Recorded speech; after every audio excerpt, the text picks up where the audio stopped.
தமிழ்நாட்டில் மின் கட்டணம் என்பது ஒவ்வொரு ஆண்டும் உயர்த்தப்பட்டு வருது. அதிமுக இதை எப்படி பார்க்குது சார்?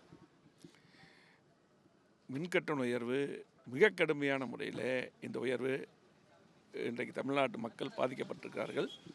தமிழ்நாட்டு மக்கள் மட்டுமல்ல, இன்றைக்கு சிறு குறு தொழில் முழுமையாக அனைத்து தொழில்களும் பாதிக்கப்பட்டிருக்கிறது. புரட்சித்தலைவர் அம்மாவுடைய அரசில் அதே போல் எடப்பாடியார் அவர்கள் முதலமைச்சராக இருக்கும்போது கொரோனா நேரத்திலையும் கூட சொத்து வரி, மின்கட்டண உயர்வு எந்த இதுவும் உயர்த்தலை.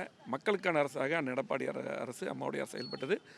இன்றைக்கு கூட கடுமையான கண்டனத்தை எங்களது பொதுச் செயலாளர் எடப்பாடியார் தெரிவித்துள்ளார்கள். ஆகவே சிறு குறு தொழில் முழுமையாக தமிழ்நாட்டு மக்கள் தொழில்கள் கடுமையான பாதிக்கக்கூடிய இந்த மின்கட்டணத்தை உடனடியாக இந்த அரசு, திமுக அரசு வாபஸ் பெற வேண்டும். அதுதான் அதிமுகவோட எங்கள் பொதுச் செயலாளர் தெளிவாக இன்றைக்கி அறிக்கை விட்டுருக்காரு. நன்றி. தேர்தல் நேரத்தில் மாதம் ஒரு முறை மின் கட்டணம் கணக்கிடப்படும் அப்படின்னு சொல்லிட்டு அறிவிச்சிருந்தாங்க. ஆனால் 3 ஆண்டு நிறைவான பிறகும் கூட இன்னும் அதனை அமல்படுத்தலை. இதை எப்படி பார்க்குறீங்க? நீங்கள் தான் அவங்ககிட்ட கேட்கணும், அமைச்சர்கிட்ட கேட்கணும். ஏன்னா இது சட்டமன்றத்திலேயே எங்களது பொதுச் செயலாளர் அதே போல் முன்னாள் மின்சாரத்துறை அமைச்சர் தங்கமணி அவர்களும் எடப்பாடி அவர்களும் இதை பேசியிருக்காங்க.